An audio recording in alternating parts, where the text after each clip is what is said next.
नमस्कार, NokingNews.com में आपका स्वागत है। मैं हूं गिरिजेश वशिष्ठ। वॉर चल रहा है, युद्ध चल रहा है, उठापटक चल रही है। कुछ पुरानी तस्वीरें नए के नाम से दिखाई जा रही हैं, कुछ नई तस्वीरों को तराश के दूसरे दिन फिर दिखाया जा रहा है। परसों जो तस्वीर आई थी उसी तस्वीर को आज के दिन अभी अभी की तस्वीर है, ताज़ा तस्वीर है कह के दिखाया जा रहा है। मनोरंजन का कार्यक्रम चल रहा है और इस पूरे मनोरंजन के सिलसिले के बीच में आपको भी कहीं ना कहीं थोड़ा तड़का चाहिए, थोड़ा चस्का चाहिए। एक बम फटते हुए फ़ोटो आपने देख लिया, दोबारा क्यों देखेंगे? तो टीवी चैनल में बैठा हुआ आदमी विजुअल्स पे नज़र रख रहा है और इसकी पूरी कोशिश है कुछ ऐसी तस्वीरें मिल जाएं जो ज़्यादा सेंसेशनल हों, जो आपके वीडियो गेम को ज़्यादा रोचक बना सकें। आप वॉर मूवीज़ में जो तबाही देख चुके हैं उस लेवल की तबाही दिख जाए। ज़्यादातर तस्वीरें मोबाइल की आ रही हैं, वो उस सेवा को कर नहीं पा रही हैं और ऐसे में चैनल पे दर्शक को टिकाए रखना है और टिकाए भी रखना है और यूक्रेन के पक्ष में जो एजेंडा है उसको बनाए भी रखना है। और जब ये काम करेंगे तो वेस्टर्न मीडिया आपको कुछ ना कुछ फीड देता रहेगा। फीड मतलब जैसे चिड़िया के बच्चे को मम्मी खिलाती है खाना, चैनल के लिए फीड होती है सूचनाएं और दृश्य। तो वो जो खाना मिल रहा है, वो खाना जब आपको मिल रहा है तो उस खाने में बीच बीच में तड़का डाला जाता है। जैसे आग नहीं जल रही होती है तो उसके अंदर आप खूब सारा लोबान डालते तो बक से आग उड़ती है। तो ऐसे ही जो लोबान वाली सूचना है, आग लगाने वाली, धमाका करने वाली, हिला देने वाली, वो सूचना है कि फादर ऑफ ऑल बम, सारे बमों का बाप, वैक्यूम बम यूक्रेन में फोड़ दिया गया है। अब इस सूचना पे रूस कह रहा है भैया हमने नहीं फोड़ा। अब चैनल वाले कह रहे हैं फोड़ा है, यूक्रेन कह रहा है फोड़ा है, रूस कह रहा है नहीं फोड़ा है। तो ऐसे में आप कैसे पता करेंगे फोड़ा है कि नहीं फोड़ा है? तो मैं आपको बताऊंगा कि ये बम क्या होता है। पहले आप ये समझें सरल तरीके से। मैं जितना सरल तरीके से समझा सकता हूँ कोशिश करता हूँ, समझाता हूँ। और अभी तक लोगों ने मुझे बहुत बधाइयाँ दी हैं क्योंकि मैं बहुत सरल कर लेता हूँ, ऐसा मुझे लगता है, मुझे इस पर खुशी है। तो मैं समझाऊँगा सरल तरीके से कि ये वैक्यूम बम क्या होता है, कैसे काम करता है, और जो वहाँ तबाही हो रही है उसमें कहीं कोई तस्वीर क्या वैक्यूम बम वाली है, आप आसानी से अंदाज़ा लगा लेंगे। कहीं मत जाइए, चैनल को सब्सक्राइब कर लीजिए। मैं अभी हाजिर हुआ। कल मैं आपको स्विफ्ट पे भी वीडियो दूंगा कि ये स्विफ्ट वाला कांड किया है अमेरिका ने। ये इसने कुल्हाड़ी पे पैर मारा है, पैर पे कुल्हाड़ी मारी है, पहली चीज़। और मैं आपको ये भी बताऊंगा कि किस तरह से स्विफ्ट अपने आप में पूरी दुनिया में की जो गुलामी है, जो अमेरिका की मुट्ठी में है, वो किस तरह से है। लेकिन आज का वीडियो वैक्यूम बम पे है। कहीं मत जाइए, चैनल को सब्सक्राइब कर लीजिए। मैं अभी हाजिर हुआ। जब तक ये म्यूज़िक चल रहा है इस बीच में आप अपने एक दो दोस्तों को इनवाइट कर सकते हैं वीडियो देखने के लिए।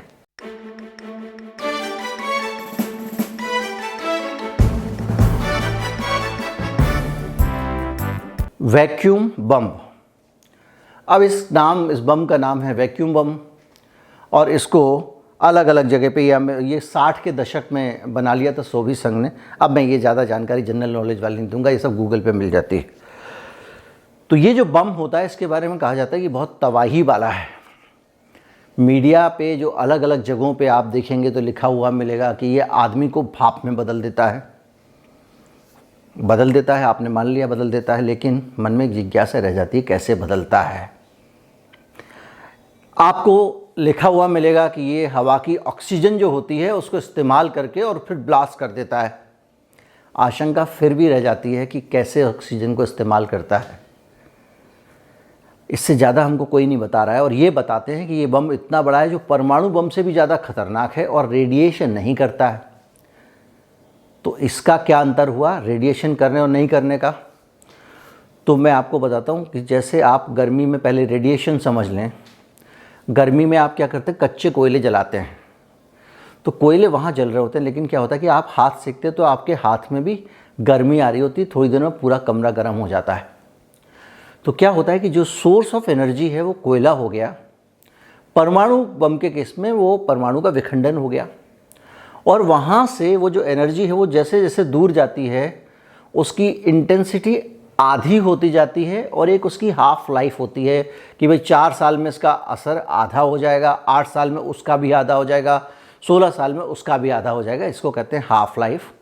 तो यूरेनियम की एक हाफ लाइफ होती है, तो धीरे धीरे करके उसका असर कम होता है। आपने परमाणु बम फोड़ दिया तो सालों तक वो वहाँ पर वैसा जहर बना रहेगा, वो गर्माहट बनी रहेगी और रेडिएशन बना रहेगा। जैसे कोयला है, उसकी एक हाफ लाइफ है, 4 घंटे में वो आधा हो जाएगा, उसके बाकी के 4 घंटे में उसका आधा हो जाएगा।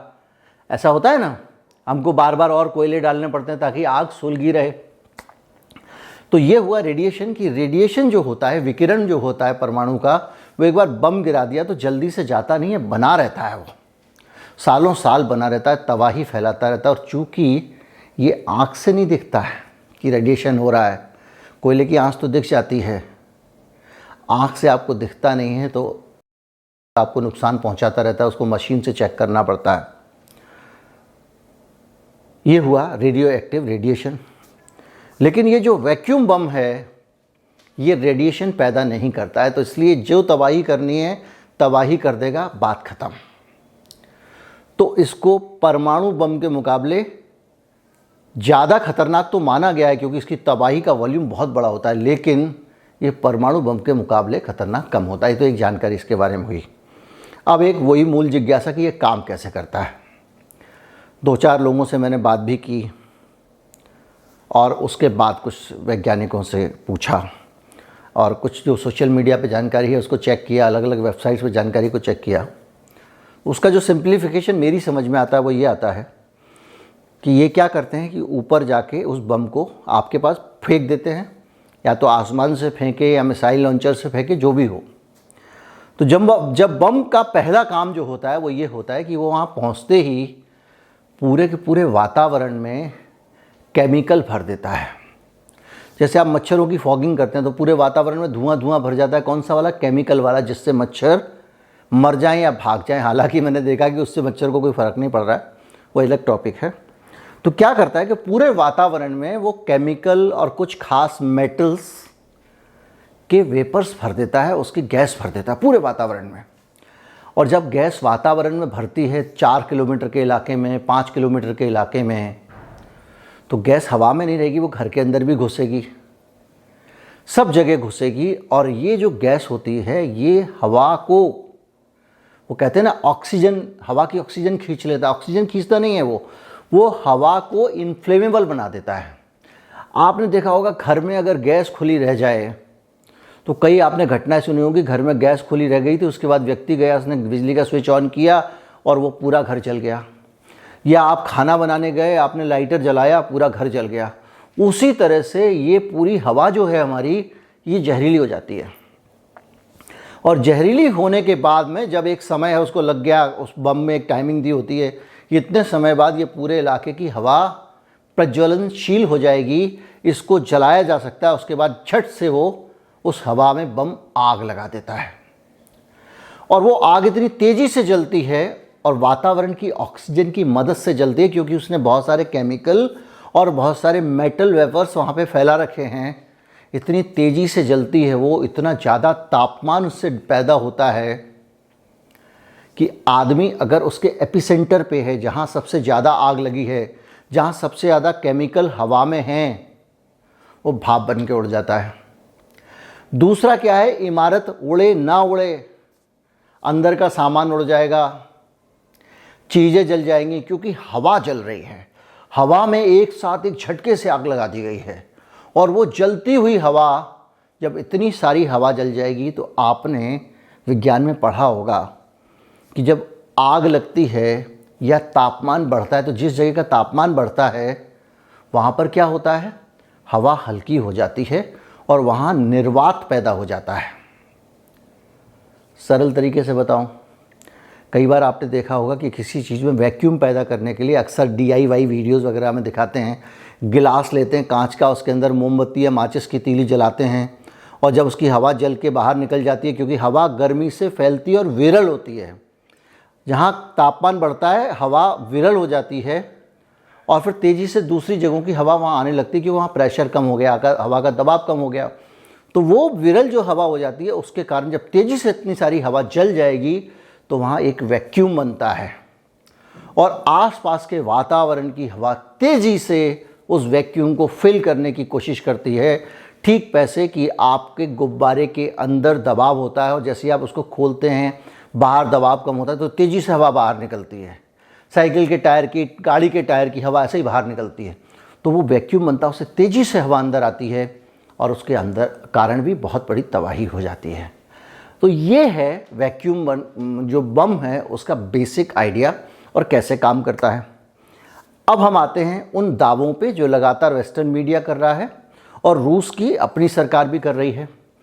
तो आप इन दोनों चीज़ों को थोड़ा असेसमेंट करेंगे, थोड़ा तोल मोल करेंगे, तो क्या आपको ये वैक्यूम बम वाली तबाही की कुछ तस्वीरें देखने को मिली? किसी भी तरह की ऐसी कोई तस्वीर देखने को मिली जिसमें इतनी बड़ी संख्या में मारकाट हुई हो, लोग तबाह हो गए हों? और अगर ऐसी तस्वीर नहीं आई है तो फिर वैक्यूम बम कैसे गिरा वहाँ पे? ये एक न्यूट्रल असेसमेंट हम अगर करना चाहें तो कर सकते हैं। अब ये अलग बात है कि एक पार्टी कुछ कह रही है, दूसरी पार्टी कुछ कह रही है, और कल मैंने आपको बताया था कि जो कुछ भी हमको मिल रहा है वो सारा का सारा पश्चिमी स्रोतों से आ रहा है। कोई चैनल इतना कष्ट नहीं उठा रहा है कि रशिया टुडे से उठा ले, स्पुतनिक से उठा ले, इन्फॉर्मेशन को मिला के देख ले, ये बता दे भाई रूस का कहना ये है, यूक्रेन का कहना ये है। उसकी जगह हालत ये है कि एक चैनल पे जो यूक्रेन के टैंक उनको उड़ा दिया गया था, टैंक को, और ये तस्वीरें लगातार चल रही थी। वहीं पे एक डिफेंस एक्सपर्ट बैठे थे, उन्होंने कहा भाई साहब ज़रा ध्यान से आप तस्वीर देखिए, ये टैंक नहीं है, ये टैंक ट्रक पे रख के ले जाए जा रहे हैं, यानी ये कॉन्वॉय है जिसमें टैंक ज़मीन पे नहीं है, ट्रक पे लदा हुआ है, पहली चीज़। और इसके ऊपर जो एक्स का निशान लगा हुआ है वो यूक्रेन का निशान नहीं है, वो रूस का निशान है, ताकि वो हवाई हमले करे तो ऊपर से पहचान ले कि हमारा टैंक है, इसको उड़ाना नहीं है। तो ये आप क्या खबर दिखा रहे हो? तो पता चला वेस्टर्न मीडिया से खबर जो आई है वो यही कह के आई है कि ये यूक्रेन का टैंक है, रूस ने उड़ा दिया है। तो इस तरह की चीज़ें जो हैं लगातार हो रही हैं और उस पूरे वातावरण के बीच में हमें और आपको हक है कि सही जानकारी मिले। सही जानकारी कोई भी बताए तो वो सही नहीं होती। सही जानकारी वो होती है जिस जानकारी में इधर की बात भी पता चले, उधर की बात भी पता चले, थोड़ा हम अपना दिमाग लगाएं, जैसे हमने वैक्यूम बम वाले में आज लगाया, और हमको पता चल जाए कि भैया ये है असली तस्वीर। वैक्यूम बम फटता तो ऐसी वाली तबाही होनी चाहिए थी जो नहीं हो रही है। कीव में घुसे कि नहीं घुसे, वो कह रहे हैं घुस गए, फिर कह रहे हैं नहीं घुसे, फिर अमेरिका कह रहा है नहीं घुसे, और सब झूठ बोलते हैं। इस दौरान इतना झूठ बोला जाता है कि आप कल्पना नहीं कर सकते हैं, इसलिए किसी पे भरोसा ना करें।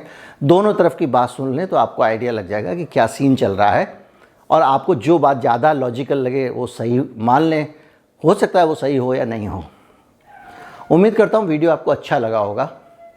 कल जैसा मैंने आपको बताया मेरा रिसर्च चल रहा है कि ये जो स्विफ्ट सिस्टम पे अमेरिका ने रोक लगा दी है और ये कहा जा रहा है कि इससे रूस की अर्थव्यवस्था गड़बड़ा जाएगी। क्या सचमुच गड़बड़ाने वाली है या अमेरिका को उल्टा भी पड़ सकता है? एक चीज़ तो ये। दूसरा, स्विफ्ट अमेरिका के पिताजी का नहीं है। स्विफ्ट का अमेरिका पे उतना ही हक है जितना भारत का या रूस का किसी और देश का है। तो अमेरिका स्विफ्ट को किस अधिकार से रोक रहा है, ये भी एक सोचने की बात है। और किस तरह से पूरी दुनिया पे इस तरह की चीज़ें चल रही हैं जो एक ख़ास देश का नियंत्रण पूरी दुनिया पे बढ़ाती हैं, इस पे भी बात करूँगा। अर्थव्यवस्था पे असर पे भी बात करूँगा। कल स्विफ्ट के बारे में बात करूँगा। कल मैं वीडियो लेकर आता हूँ। आप अगर चैनल आपने सब्सक्राइब नहीं किया है तो कर लें, अपने मित्रों को जोड़ें, उनको आमंत्रित करें वीडियो देखने के लिए, और उनसे कहें कि अगर आपको वीडियो अच्छे लगते हैं तो वो भी दूसरे लोगों तक फॉरवर्ड करें। नमस्कार, जय हिंद।